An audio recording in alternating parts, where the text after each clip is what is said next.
Thank you so much, everyone, for joining us today, especially as it's the beginning of the quarter. I know this can be a very busy time. In fact, the rest of our team was unable to be here, but it is the only presentation time that worked for me as I begin teaching on Tuesdays. So thank you for your time. So just a little bit of background beyond what Brittany shared. Irritable bowel syndrome is one of the most common gastrointestinal disorders in the United States. And percentages range from 9 to 17%, but can also differ based on different geographical locations. IBS is a disorder of brain-gut interaction, and it's associated with recurrent abdominal pain. And what's of particular interest to our team is that around 50% of individuals with IBS also have comorbid anxiety and/or depression. And so we have the comprehensive self-management intervention, which we refer to as CSM.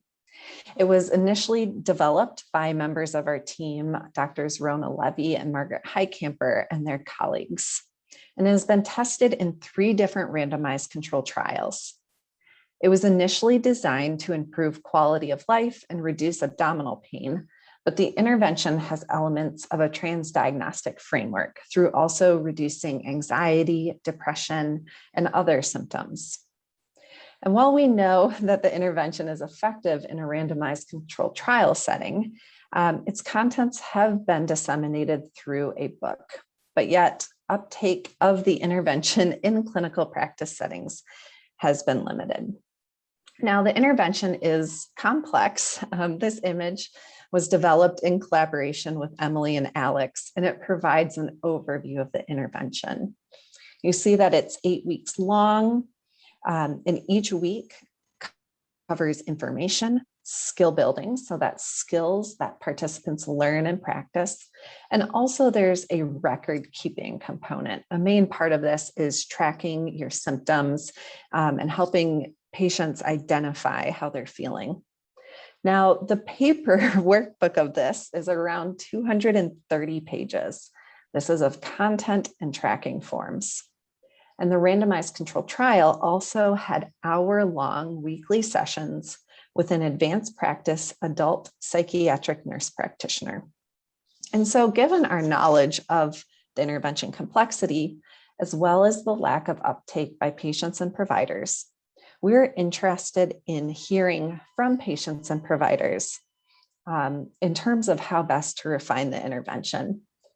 So as we were going through this process, the Discover, Design, Build, Test framework just provided a great foundation for us to approach this issue. So our first aim, that was the discover phase, it was to determine usability and acceptability of the evidence-based practice intervention among individuals with IBS and comorbid anxiety and depression. And then for aim 2, was our design build phase, was to apply a user-centered design to refine the intervention. So for the discover phase, in terms of patient recruitment, of course, we had wonderful plans to recruit patients from primary care and GI clinic settings.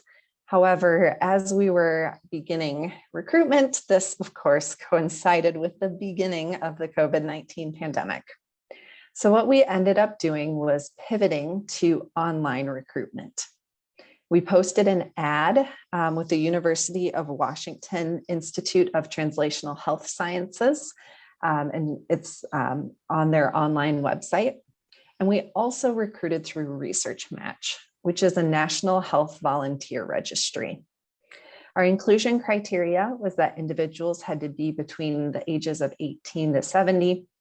They had to meet criteria for IBS, as well as have an IBS diagnosis from a healthcare provider. They had to have moderate to severe anxiety and/or depression. And they were excluded if they had multiple red flag symptoms. And this means if they're having symptoms that indicate that they might have a more organic cause to their abdominal pain. For this first aim, we also recruited providers. We recruited from primary care clinics through the WWAMI Region Practice and Research Network. This is known as WPRN. If you have not worked with them, I highly recommend it. They were wonderful to collaborate with, and we were able to have some wonderful conversations with primary care providers through that method. And then we also recruited some gastroenterologists through convenient sampling. And they were included if they cared for at least 3 IBS patients per month. The procedures for both patients and providers, they completed a semi-structured interview. And these were kind of our main headings for what the interview consisted of. The patients, we began by talking about their symptoms and hearing their story. We asked them questions about their previous experience with related interventions. Then we introduced the CSM intervention and then completed a card sorting activity, which I'll talk about in a moment. With providers, we began by asking them about their current practice and how they typically manage patients with IBS and anxiety and depression. Then we introduced the intervention and then completed the card sorting activity with them. The intervention, contains a lot of different strategies and topics. And so since we had an idea that it was pretty long and that it covered a lot, we were interested in what topics the patients and providers were most interested in. So we did this through card sorting, which has a variety of applications. We used closed card sorting in which participants put items into different categories that we have defined. So we had participants categorize the original intervention topics into really interested in or most helpful, something that seems okay, or that they don't really care about, that was the least helpful. Card sorting was appealing because we were able to do it in a virtual environment using Trello, which is an online tool that was originally designed for project management. We had participants log in with a study email and password, and then they were able to move these cards around. We asked participants then to share their thoughts as they were moving the cards, which is actually quite difficult to do. But these screenshots show an example of what the screens looked like after participants sorted the cards into the topics that were of interest to them. Then we categorized the topics for both patients and providers to see which ones were most kind of rose to the top and were most interesting and those that were least interesting. This was actually a bit challenging because sometimes the aspects that the patients were less interested in were items that the providers thought were important. So what we did was we used this information to help determine what became core modules and then what became optional modules. Through this process, we discovered 5 usability issues with the original intervention. So the first was individualization. The intervention followed the standard weekly schedule for introducing content. And so since individuals must follow a structure, they're unable to prioritize content that applies to their personal needs and interest. This can lead to frustration and or abandoning treatment.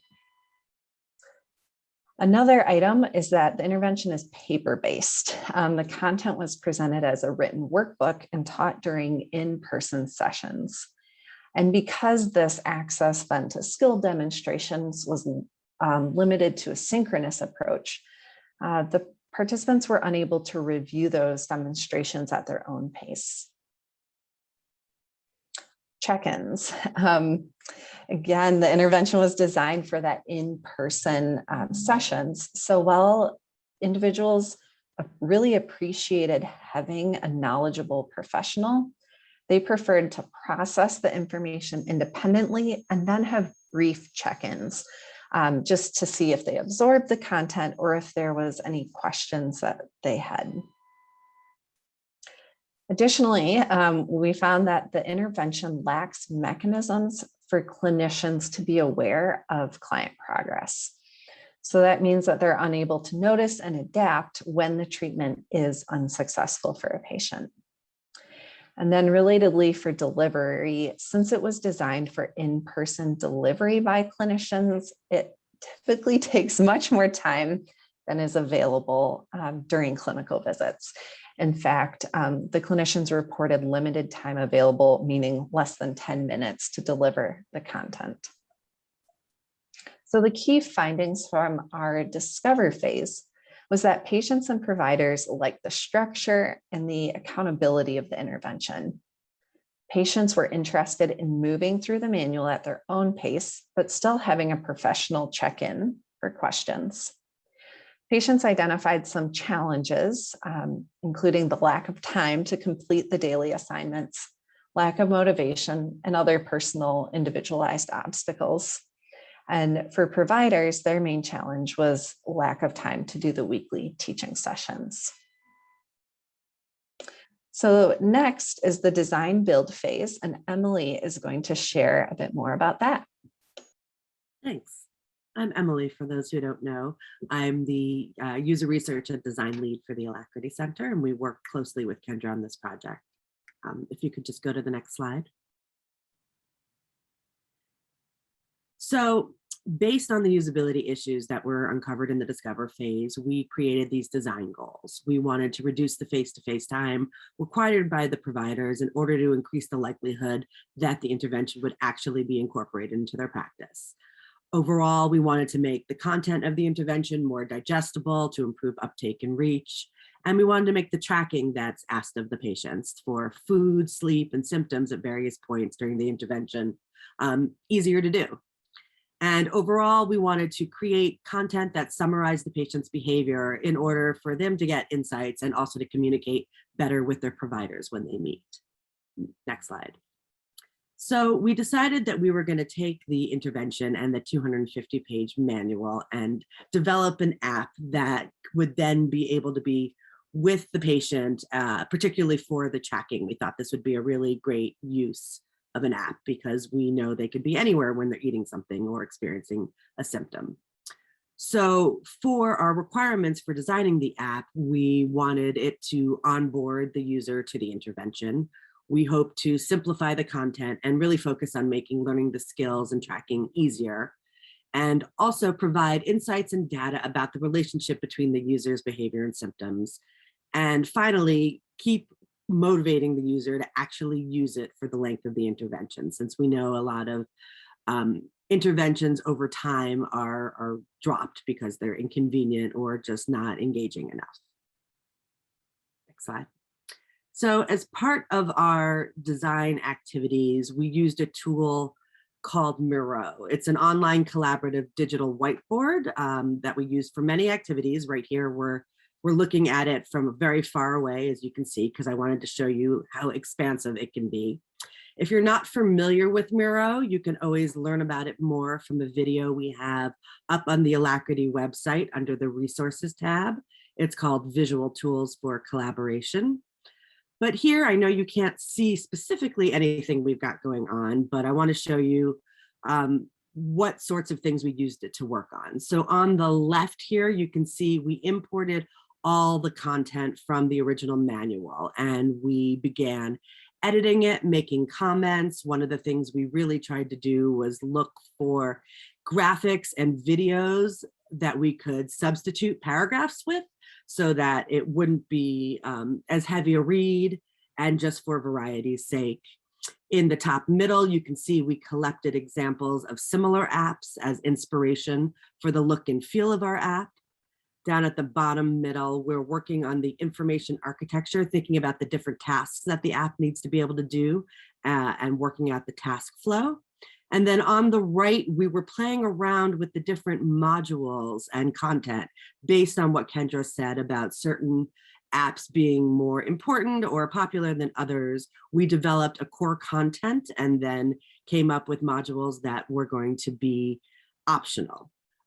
For a time, and that's displayed here, we considered whether it should be more customized to the actual patient and their particular needs. But ultimately, we've decided to just go for this version, at least, with core content and then optional modules if they're interested in that. We also hired an illustrator to draw out pictures to go along with the content in the module. Again, part of making this, engaging and friendly. Next slide. So our next step was to build out a prototype of our concept for user testing. The benefits of prototyping before building an app is that it gives your users a very realistic example of what the app would look like and how they'd interact with it. And you don't spend a lot of time or money before you get validation that you're on the right track. There are many prototyping tools out there. We discovered this one, Proto.io, and used it because it creates a tool that supports having videos embedded within it. And videos being a large part of our design, we wanted them to be able to test it for real. This wasn't a program any of us had any experience with, and Alex, who isn't here today, did an amazing job of teaching herself to use this program in just a couple weeks. So kudos to her. We couldn't have done it without her. Next slide. So what we built out for the test were 3 of the full content modules. You're looking here at one of them, stress and IBS. Beginning with the dashboard on the top left, takes you through all the different screens. The illustration of the human body on the top second from the right. You can click on the different icons and scroll through different descriptions for the 4 different physical responses to stress. So this just gives you a taste of how the modules feel, including our illustrations, which I think are fabulous. And you can see videos play a big part in it as well. And then on the bottom right, you can see when the lesson is completed, there's a list of the tasks that you now have to practice. And then there are optional modules that if you're interested in going deeper into, say, fiber, there's a whole chapter on fiber you can read about. Next slide. Okay, next slide. So for our user testing, over 10 days, we tested the onboarding sequence and first 3 modules using the working prototype. To recruit participants, we contacted 8 previous participants that we had spoken to a year earlier on the original intervention. And we're impressed to find that 7 of them actually agreed to work with us again. The only person who didn't agree wasn't interested in intervention, but was really hoping for a medication.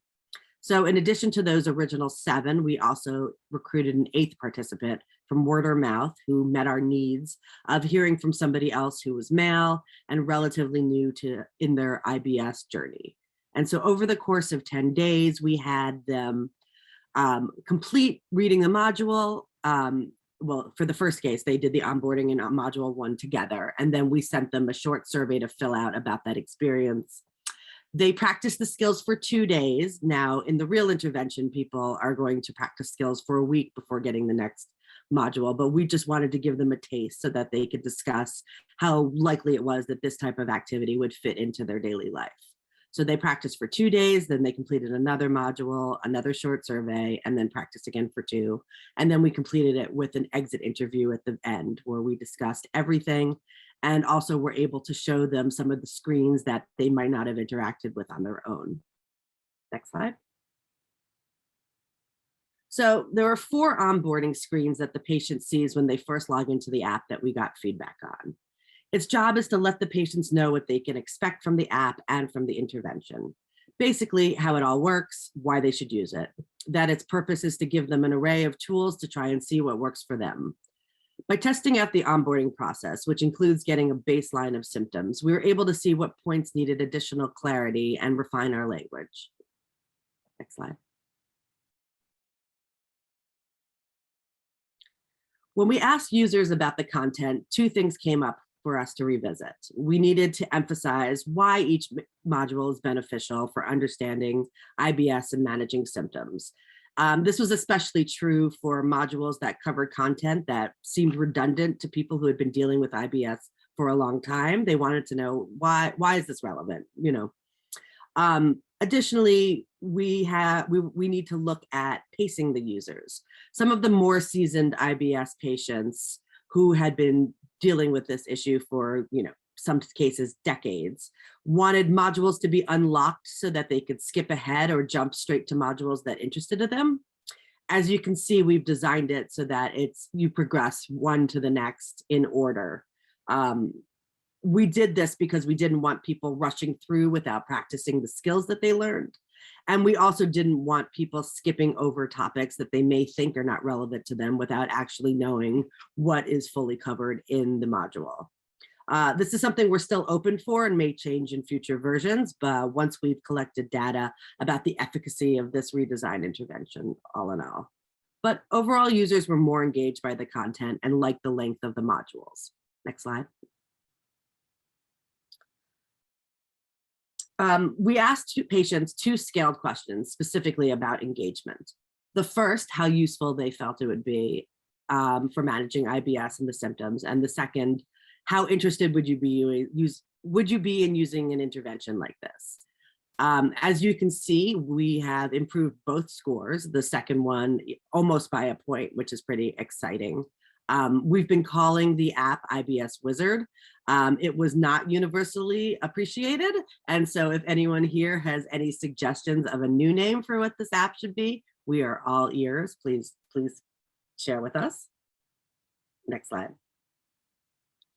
So one of the main differences between our app and the original intervention is that we provided an easy way for users to track both their daily symptoms as well as their food. Besides creating reports that patients and providers can review and think about what they have done differently, we plan to also point out connections between the two. So a message at the end of the week that would give ideas of foods or snacks that would help reduce symptoms, or, for example, if data showed that coffee and burritos increased symptoms on multiple occasions, the message would encourage the user to reduce the intake of coffee and burritos, or to consider what ingredients were going into the burritos. Our user testing taught us that guidelines needed to be given for when in the day these forms should be filled out, and that users wanted to go back and edit both symptoms and food trackers. We also got a lot of suggestions of additional daily symptoms that people were interested in tracking, such as flatulence, nausea, fatigue, headaches, even functional impairments, such as if IBS caused the user to miss an event, had to change clothing because they were uncomfortable, or skip a meeting. Next slide. Users wanted reports that they can share with their healthcare provider. The report page that we made was very well received. Our current design allows for users to toggle between physical symptoms reported and have them appear on a backdrop, the lines here, that represent the mental health symptoms we track of stress, anxiety, and depression. The main change requested was for us to include the capability to compare 2 physical symptoms at the same time. Next. I mentioned that while our users practice the skills for 3 days rather than the full week, most users felt that it was reasonable for us to ask them to do a daily 5 to 15 minute skill practice. Since the skills are introduced inside the modules, we also designed these screens as a way for users to go directly from the homepage to the practice work without having to go back through the module. As you can see, they get unlocked just like the modules as they progress through the program. We got requests for the daily homework to be incorporated into a checklist on the dashboard so that it could be seen and tracked more easily. Next slide. Speaking of the dashboard, the image on the left is our original design. We included a quick summary of activities to help with motivation and encouragement by showing streaks in behavior. As you can see, we included reported good days as one of those, which we ask on the symptom tracker, letting the user define for themselves what exactly makes a good day. Our hope was that as somebody progressed through the program, that number would increase and provide motivation. This was met with mixed reviews. Some people liked it as a way to track their progress. Many, we found, though, felt it had the opposite effect, that they had so few days that they'd consider good, it would just highlight that reality and actually discourage them. So because of this, we've decided to make that feature one that people can opt into. You can see on the right that we have also included the list of tasks to be completed as requested. Next. But overall, we feel like we're really on the right track. Here are some great quotes that are very encouraging about our work. What was noticeable was that even the patients who were most skeptical of the intervention, and these were typically people who had been dealing with their IBS for decades, were still very interested in trying our app when it gets built. While I'd like to take this as a sign of faith that our intervention and our app are, doing the right thing, I also do think it speaks to the desperateness that many IBS patients feel, having tried many things before that haven't quite done the trick, and they're still hopeful that anything might help. Next. Kendra. All right, thank you. So looking ahead to what our next steps are, we have a couple of next steps for the app. So there's some additional content that we need to develop for the optional modules. We're currently working on incorporating all the feedback that Emily just went over from that user testing to update the design, including dashboards and reports, and also to update some of the language and the tone. We need to develop the logic needed for the app to produce insights regarding connections between their behaviors and the symptoms that are experienced, and then build out all of the app screens to give to a developer. In terms of future academic steps, we are in the middle of writing a grant proposal to National Institutes of Mental Health and R34 to develop an implementation study, build out and pilot test the app. And then in terms of publications, we're very close to being done with a manuscript on the discover phase, which we are submitting to the Western Journal of Nursing Research, which is more traditionally how I am familiar with the writing manuscripts. But we also are curious what people's thoughts are in terms of publishing design build findings. I know for me personally, this is kind of a different way of doing research. And so I'd love to hear if anyone has thoughts on where would be good venues to share that with. We'd be very interested. So thank you again for attending. We'd love to hear your thoughts and get some feedback. And here's my contact information, as well as Rona Levy, who was my other co-multiple PI on this project. So thank you.